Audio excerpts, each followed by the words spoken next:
제가 외부 강사로 갈 때마다 늘 하는 것이 하나 있는데요. 자, 한번 여러분 질문하겠습니다. 오늘 오전에 우리 담임 목사님께서 주신 말씀, 제목까지는 제가 묻지 않겠지만, 그 말씀 중에서 가장 중요한 키워드가 제가 주보를 어제 봤는데요. 바로 빌립보서 1장 1에서 8절에 기쁨의 간구입니다. 역시 다르시군요. 기쁨의 간구. 그래서 이렇게 한번 해보겠습니다. 우리 옆에 서로 얼굴을 바라보시면서 이렇게 축복하기를 원합니다. 뭐라고 하냐면요, 제가 성도님을 바라보며 제 마음이 너무 기쁩니다 라고 하겠습니다. 성도님을 바라볼 때 기쁩니다 하겠습니다. 시작. 성도님을 바라보면서 기쁩니다. 기쁩니다. 또 한 가지 한 번 더 이렇게 해보겠습니다. 여기 보시게 되면 항상 너희가 내 마음에 있다, 또 예수님의 심장으로 내가 너희를 사모한다 라고 했는데, 옆 사람 보면서 예수님의 심장으로 당신을 사모합니다 라고 너무 부담스러울 테니까 한번 이렇게 해보겠습니다. 예수님의 사랑으로 사랑합니다 라고 해보겠습니다. 시작. 예수님의 사랑으로 사랑합니다. 또 여러분 서연교회이시니까 한번 이렇게 고백하시기 바랍니다. 우리 한국에서 제일 좋은 교회가 어느 교회입니까? 맞습니다. 저희 교회 가면 저희 교회 이름이 들어가니까요. 너무나 감사드립니다. 저는 오늘 본문 말씀을 가지고 예수님의 행복을 누리고 있습니까? 라는 질문으로 간단한 말씀을 전하고자 하겠습니다. 특별히 오늘의 이 말씀을 준비하면서 예수님이 자신이 누리고 있는 그 행복을 우리가 나누고 전하는 걸 굉장히 기뻐하신다는 것을 제가 아까도 기도하면서 다시 한번 느꼈습니다. 자, 제가 한 10여 년 전에 저희 교회 부임하고 얼마 안 있다가 어느 한 무명의 화가가, 되게 할아버지이신데요, 갑자기 저희 사무실에 들어오셔서 그림을 하나 사달라고 요청을 하셨습니다.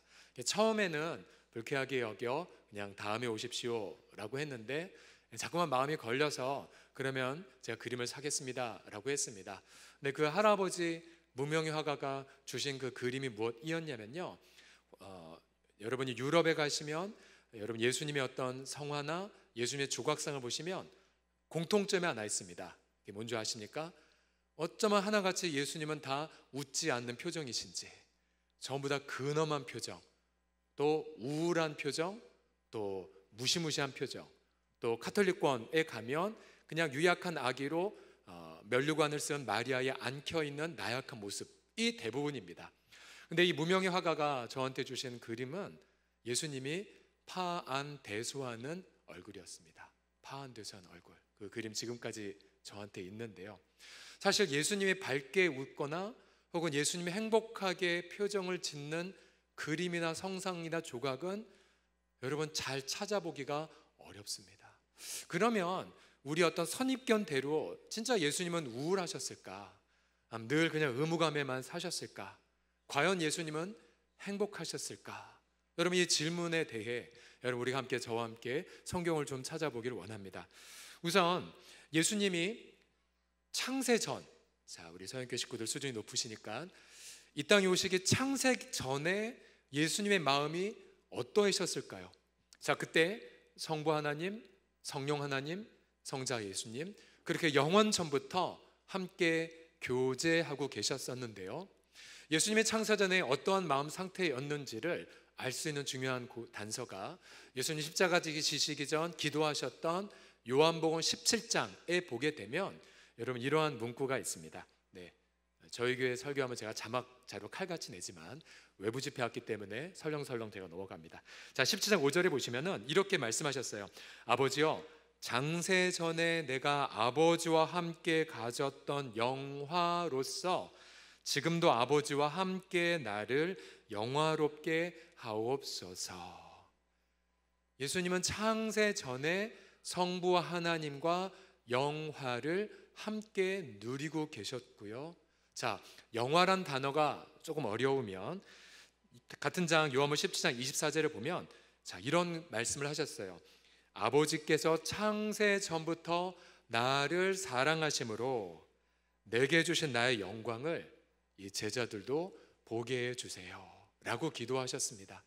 결국 예수님은 창세 전에 성부 하나님으로부터 사랑을 받으셨고, 그 성부 하나님으로부터 받은 그 사랑을 자신의 영화라고 여겼으며, 그 본인이 누렸던 그 영화를 지금 있는 이 제자들이 함께 누리기를 기도하셨습니다. 그래서 적어도 첫 번째, 예수님은 창세 전부터 성부 하나님과의 사랑의 교제를 통해 행복을 누리셨더라고 한 가지 작은 결론을 내릴 수가 있고요. 자, 그 다음 우리가 본격적으로, 그럼 예수님이 이 땅에 오셨을 때에 과연 예수님의 마음은 어떠하셨을까요? 자, 오늘 본문을 보시면 예수님은 지금 세례를 받고 계신 그런 장면인데요.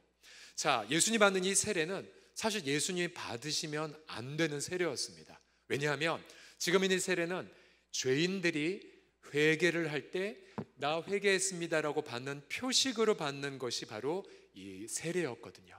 자, 세례 요한이 강팍한 죄인들을 향해 회개하라, 천국에 가까이 왔다라고 하시면서 외쳤고, 마음의 양심의 가책을 받은 이들이 하나둘씩 와 저 이런 죄를 졌습니다, 저 저런 죄를 졌습니다라고 자백하며 회개했다는 표식으로 세례를 받았죠.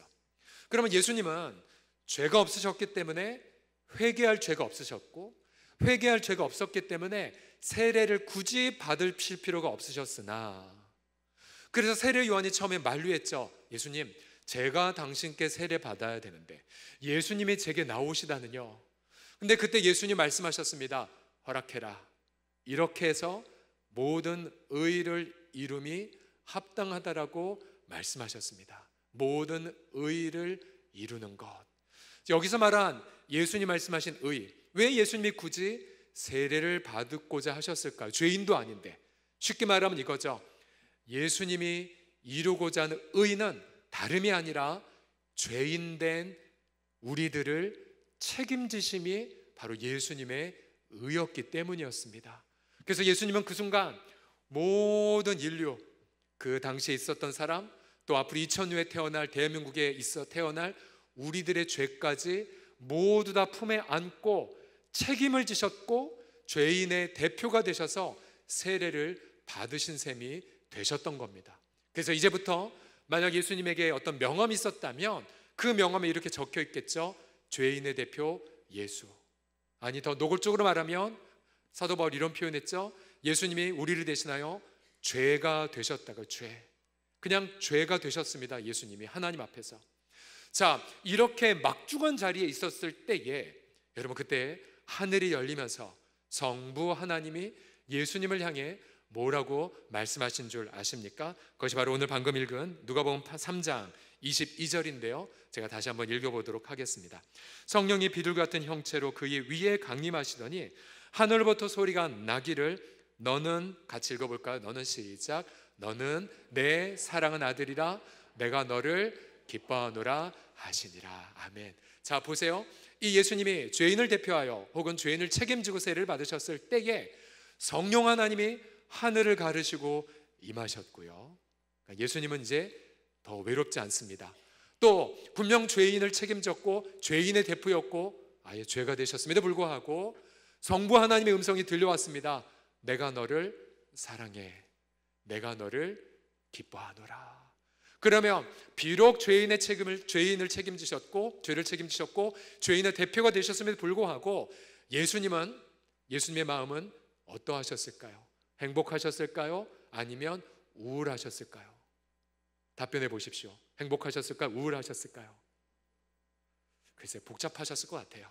왜냐하면 죄를 책임졌다는 건 그때부터 죄인들이 받을 하나님의 진노를 대신 받는 자가 되신 거고, 또한 그 다음부터 죄 자체가 되셨다는 건 이제 하나님부터 영원한 분리를 이제 경험하실 거거든요.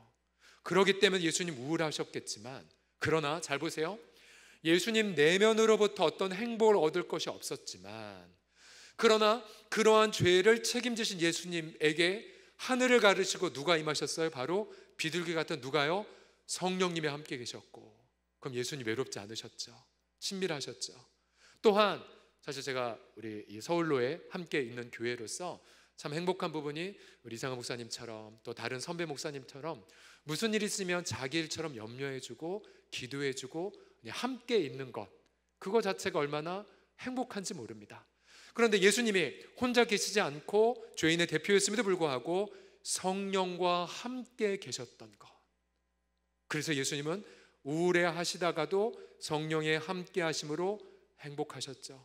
여러분, 복음서를 보게 되면 예수님은 모든 사역을 하실 때마다 귀신을 쫓아낼 때도, 또 나사로를 살려낼 때도, 또 제자들을 맞이하실 때도 언제나 성령으로 충만했거나 혹은 성령의 능력을 입으셨거나 혹은 성령과 늘 동행하셨습니다. 그래서 예수님은 홀로 계셨을 때에 외롭고 힘드셨을지 모르지만, 그러나 예수님은 혼자가 아니셨기에 언제나 행복하실 수 있었고요, 결정적으로 성부 하나님께서 창세전부터 함께 하셨던 그 사랑과 영화를 예수님에게 동일하게 말씀하셨어요. 너 내가 사랑해, 내가 너를 기뻐하노라. 그러면 예수님은 그 성부 하나님의 음성 덕택에 행복하셨을까요? 맞아요. 행복하실 수밖에 없었어요. 내가 너를 사랑하고 내가 너를 기뻐하노라. 자, 예수님이 이제 다시 시간이 바뀌어 본격적으로 죄인들에게 복음을 증거하셨죠. 그리고 천국 복음을 선포하셨습니다. 자, 그런데 병든 자를 치유하셨고 너무나 귀한 말씀을 증거하셨지만, 그러나 종교 지도자일수록 예수님을 핍박했고, 그리고 예수님을 박해했고, 예수님을 배척했습니다. 그리고 많은 이들이 예수님을 오해했고, 그리고 많은 이들이 예수님을 증오하기 시작했죠. 그러면 자, 여러분, 우리도 교회에서 단 한 명이라도 우리 가운데에 잠깐 다른 얼굴 표정을 짓거나, 아니면 사실 우리가 목사 입장에서 굉장히 힘든 게 뭐냐면, 눈이 두 개밖에 없고 손이 두 개밖에 없는데, 여러분 주일날 예배 끝나고 인사하러 나가실 때 담임 목사는 한 분 한 분 악수하고 사랑을 표현하고 싶지만, 성도들이 동시에 올 때 눈을 어디에 둬야 될까요? 그러면 모든 사람이 두고자 하지만 가끔가다 한 분씩, 우리 목사님은 나를 외면하셨어, 목사님은 꼭 악수하는 분만 악수해라는 오해를 가끔씩 받습니다. 그러면 그 작은 오해에도 마음이 괴롭죠. 그런데 여러분, 예수님은 그 탁월한 종교 지도자들에게 배척받고 사람들에게 오해받고, 그때 예수님 심경은 어떠셨을까요? 우울하셨을까요? 상처받으셨을까요? 당연히 인간이셨기에 힘드셨겠지만, 그러나 예수님 한참 핍박을 받으셨을 때의 자신의 심경을 이렇게 몇 가지를 표현하신 게 있습니다. 가령 요한복음 15장 11절에 보시게 되면, 여러분, 이렇게 예수님 말씀하셨어요. 쭉 다른 무슨 말씀하셨다가, 내가 이것을 너에게 이름은 내 기쁨이 너희 안에 있어 너희 기쁨을 충만하게 하려 함이라. 한번 따라해 주시겠습니까? 내 기쁨이 너희 안에 있어. 시작. 내 기쁨이 너희 안에 있어 너희 기쁨을 충만하게 하려 함이라. 시작. 너희 기쁨을 충만하게 하려 함이라. 자, 그러면 예수님의 마음은 우울하셨습니까? 기쁨이 가득하셨습니까? 기뻐하셨어요. 기쁘셨으니까 기쁘지 않는 제자들을 보고 자신의 기쁨을 나누길 원했고, 덜 기쁜 제자들 보고 너의 기쁨을 정말 충전하길 원한다고 말씀하셨던 거죠. 그러면 예수님은 그런 핍박 상황 속에서도 행복을 누리신 것이 사실이었습니다. 또 요한복음 14장 27절에 보시면 또 이런 표현도 하셨어요. 평안을 너희에게 끼치노니, 곧 따라해 주십시오. 나의 평안을 너희에게 주노라. 시작. 나의 평안을 너희에게 주노라. 내가 주는 평안은 세상이 주는 것과 같지 아니하니라. 너는 마음에 근심하지 말고 두려워하지 말라. 그러면 예수님의 마음은 불안하셨습니까? 아니면 평안하셨습니까? 평안하셨어요. 그래서 자신의 평안을 세상의 어떠한 물질이나 명예나 권력이나 어떤 성취로 얻을 수 없는 그 평안을 자신은 주시겠다고 말씀하신 거죠. 그러면 예수님은 그 지상생의 고난 중에서도 자신의 기쁨과 자신의 평강을 나눌 수 있을 만큼 행복하셨습니다. 그래서 혹시 서연교회 재능 있는 분들이 많으시니까 어느 분이 좀 이런 그림을 그리셨으면 좋겠어요. 예수님이 오병이어 기적을 행하실 때에 그냥 근엄하고 재미없는 표정이 아니라 뭔가 그 행복한 표정, 또 예수님의 파도를 잠잠케 하시거나 또 귀신을 쫓아내실 때에 그 마음과 어떤 평안의 어떤 평안스러운 표정을 좀 누가 그리셔 주셨으면 좋겠어요. 예수님은 행복하셨기 때문에요. 자, 그러면 한 걸음 더 들어가 난이도 있는 질문을 던지겠습니다. 예수님이 이제 죄인의 대표가 되었고 모든 죄를 짊어지시면서 이제 십자가를 짊어지셨을 때에 하나님 모든 진노의 형벌을 남김없이 받으셨던, 그리고 우리의 모든 죄를 완벽하게 해결하신 영원한 효력의 속죄 제사를 드리는 십자가를 짊어지셨을 때에 여러분, 그때 예수님의 심정 어떠셨을까요? 예수님의 심정, 십자가 못 박히셨을 때의 예수님의 표정. 물론 십자가에서 나의 하나님 나의 하나님 어찌 나를 버리셨나이까라는 절규를 하셨죠. 자, 그 순간만큼은 하나님의 진노를 우리 대신하여 받는 죄가 되셨기 때문에 그 두려움, 그 영원한 버림받음, 그 영원한 진노를 온몸 다하여 나약한 육체가 받으셨죠. 하지만 예수님의 그 밑바닥 속에 흐르는 하나의 어떤 설레이는 눈빛이 하나 있었어요. 이게 뭔지 아십니까? 여러분 집에 가서 꼭 찾아봐서 읽어보시기 바랍니다. 히브리서 12장 2절에 보시면 굉장히 귀중한 말씀이 하나 있어요. 제가 읽겠습니다. 믿음의 주요 또 온전하게 하신 이인 예수를 바라보자. 그는 그 앞에 있는 기쁨을 위하여 십자가를 참으사 부끄러움을 개의치 아니하시더니 하나님 보좌 우편에 앉으셨느니라. 한번 따라해 주세요. 그 앞에 있는 기쁨을 위하여. 시작. 그 앞에 있는 기쁨을 위하여. 그 다음에요, 십자가를 참으사. 시작. 십자가를 참으사. 자, 그러면 어느 탁월한 화가가 못 박히신 예수님의 표정을 그린다면 이런 표정이 되겠죠.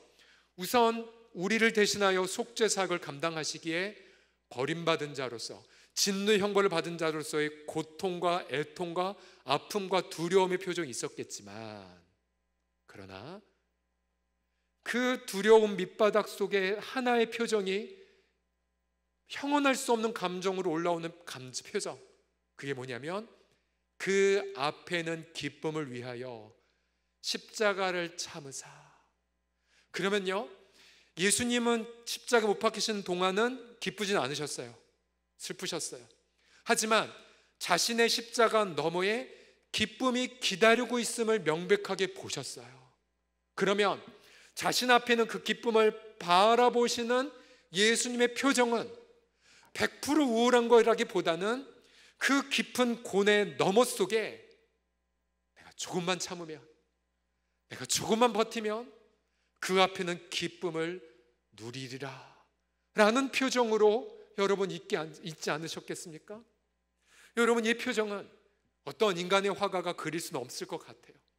다만 예수님의 십자가에서조차도 그 기쁨을 위하여 십자가를 참으셨다는 고백, 여러분, 예수님의 그 기쁨, 십자가에서 자신의 그 아픔을 버티게 했던 그 기쁨, 여러분, 그 기쁨이 여러분 무엇인 줄 아십니까? 이사야서 53장 10절에 가보시면 여러분 이러한 구절이 있어요. 제가 읽어드릴게요. 잘 들어보세요. 여호와께서 그에게 상함을 받게 하시기를 원하사 질고를 당하게 하셨은즉 그의 영혼을 속건 제물로 드리게 이르면 그가 씨를 보게 되며 그의 날은 길 것이요 또 그의 손으로 여호와께서 기뻐하시는 뜻을 성취하리로다. 아멘. 예수님의 기쁨이 뭔 줄 아십니까? 자신을 제물로 바치면 그게 끝이 아니라 자신의 제물 바침을 통하여 나타날 무수히 많은 씨앗들을 바라보는 기쁨이었습니다. 어떤 씨앗이냐? 예수님 자신은 이 땅에 썩어져 죽지만, 예수님 말씀하셨죠? 하나리 미랄이 죽지 않으면 그대로 있지만 땅에 떨어져 썩어져 죽으면 어떻게 된다고요? 헤아릴 수 없이 많은 열매를 맺게 됩니다. 바로 그 기쁨, 바로 그 감격. 제 막내가 4학년 초등학생인데 어느 날 강낭콩 심는 숙제를 했어요. 하나를 분명히 심었거든요. 근데 여러분 몇 주 전에 추수를 했는데 글쎄 강낭콩 하나를 심었는데 강낭콩이 10개가 나왔어요. 아이가 너무나 놀랐어요. 갑절이 아니라 10갑절의 열매를 맺었기에, 그 10배의 갑절의 열매를 맺기 위해 강낭콩은 외롭게 햇살과 비를 참았던 겁니다. 근데 여러분, 우리 예수님은 자신의 모든 것을 피와 물을 바치고 나서 그 앞에는 기쁨의 내용이 무엇이 있겠습니까? 가령 예수님 십자가 못 박히시고 나서 2-3시간 흘렀을 때에 그 예수님은 그 십자가에서 여러분의 얼굴을 하나하나 보셨겠죠. 내가 나를 속죄의 제물로 드리면 내 바침을 통해 대한민국의 서연교회의 아무개가 또 누가 죄 용서받고 영생을 선물 받고 하나님의 아들 딸이 되어 내가 누린 이 놀라운 창세로부터 행복을 누릴 것이다 라고 바라보시면서 하나하나 여러분들의 얼굴을 바라보고 기뻐하지 않으셨겠습니까?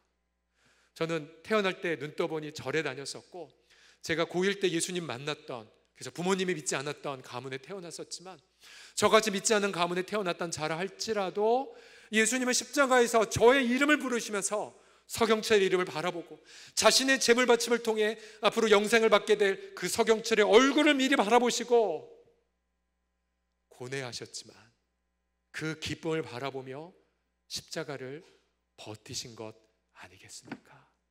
여러분, 그러고 보면 우리 예수님은 창세전에 아버지와 함께 누렸던 기쁨, 행복, 또 이 땅에 죄인의, 우리 모든 죄인을 책임진 자가 누렸던 자가 받는 행복, 기쁨, 고난을 받을 때에도, 심지어 못 박히셨을 때에도 기쁨을 위해 사셨고, 기쁨을 위해 모든 걸 바치셨고, 그리고 자기뿐만 아니라 자신의 바침을 통해 또 다른 기쁨을 누릴 행복한 그의 사람들이 나타나기를 열망하셨습니다. 할렐루야. 바로 그 예수님, 그 예수님의 행복이 저와 여러분에 넘쳐나기를 예수님의 이름으로 간절히 축복합니다. 그래서 여러분, 우리가 예수님의 제자란 누군 줄 아십니까? 예수님의 제자란 다른 것이 아니라 예수님처럼 그 예수님의 행복을 누리는 자들이 바로 예수님의 제자랍니다. 여러분 아세요? 예수님의 산상수훈에서 그렇게 산에 올라가 사람들을 바라보시고 말씀하셨을 때에 바로 그 옆에 제자들이 나와왔죠. 그러면서 제자들을 바라보고 뭐라고 말씀하셨습니까? 행복하도다 마음이 가난한 자들아, 행복한 자들아, 마음이 애통한 자들아, 행복한 자들이요 마음이 청결한 자들, 행복한 자들이요 나처럼 의에 줄이고 목마른 자들, 행복한 자들, 의를 위하여 핍박을 받는 자들, 행복한 자들이요 온유한 자들이요 가난한 자들이요. 왜냐하면 너희가 바로 내가 누리는 행복을 받아 누릴 것이기에 너희는 정말로 하나님 앞에 행복을 위해 부름받은 자란다. 여러분, 이게 다른 것이 아니라 예수님의 제자들의 특징입니다. 제가 12년 전에 저희 교회 부름을 받고 그 당시에 러시아에 그렇게 선교사님을 뵙는 시간이었었는데요, 일주일 내내 기도했었어요. 하나님, 제가 부족함에도 불구하고 서울홍성교회 담임으로 부름받았는데 하나님 아버지, 제가 가기 전에 뭔가 엄청난 정말 성도들의 마음을 감화감동할 엄청난 프로젝트, 엄청난 걸 좀 주십시오 라고 기도했었어요. 근데 일주일 내내 기도했지만 주님이 제게 주신 말씀은 딱 한 말씀이었습니다. 시편 16편 말씀이었는데요, 이 말씀이었어요. 경철아, 너 나를 네 앞에 두어라. 그리고 나로 네와 동행함을 통해 너가 요동하지 않았으면 좋겠구나. 너를 내 앞에 두어라. 그리고 항상 내 앞에 있거라. 그 말씀을 주셨어요. 그러면서 주님이 시편 16편 마지막 구절에 보게 되면 주님 앞에 있는 그 즐거움, 주님 앞에 있는 그 기쁨, 주님 앞에 있는 영원한 즐거움이 너의 전부가 되게 하라는 말씀을 일주일 내내 주셨습니다. 저는 처음에 그 음성을 듣고 주님, 이런 거 말고요, 이거 누가 모릅니까? 이런 거 말고 뭔가 화려하고 뭔가 프로젝트 가득한 걸 주십시오. 주님이 일주일 내내 이 말씀을 주셨어요. 너 내 앞에 머물러. 그리고 나의 기쁨으로 너를 먼저 충만케 해. 이것이 담임 목사로서 사역하는 첫 번째 단추란다. 그 말씀 앞에 거꾸러지고 기도하기 시작했어요. 주님, 제가 아무리 분주한 일이 어떤 일이 있다 할지라도 주 앞에 머물러 있게 해주세요. 근데 웬일입니까? 제가 너무나 분주한 나머지 주 앞에 머물러 있지 않는 제가 습관이 된 것을 발견했었고요. 그때 또 주님이 주시는 그 영원한 즐거움과 기쁨이 제 마음에 가득히 채워지기 전에 일하는 저의 경박함을 발견했었어요. 회개했어요. 그리고 한 5개월 정도 이상, 몇 개월 동안 주님을 내 앞에 모시는 삶, 그리고 주님의 그 행복으로 나를 먼저 채우고 그 기쁨으로 살아가는 법을 배울 때까지. 그리고 한 가지 더, 그렇게 주님을 내 앞에 모시고 주님을 나의 행복으로 여길 때에 비로소 땅에 있는 성도들이 존귀한 자로 보이고 땅에 있는 성도들 나의 즐거움으로 삼는 것을 배워가기 시작했습니다. 아직도 부족해요. 아직도 그렇게 어느 성도 보면 이렇게 다른 마음이 들 때가 아직도 있습니다. 아직도 먼 것 같습니다. 하지만 주님은 제게 분명한 원리를 가르치셨어요.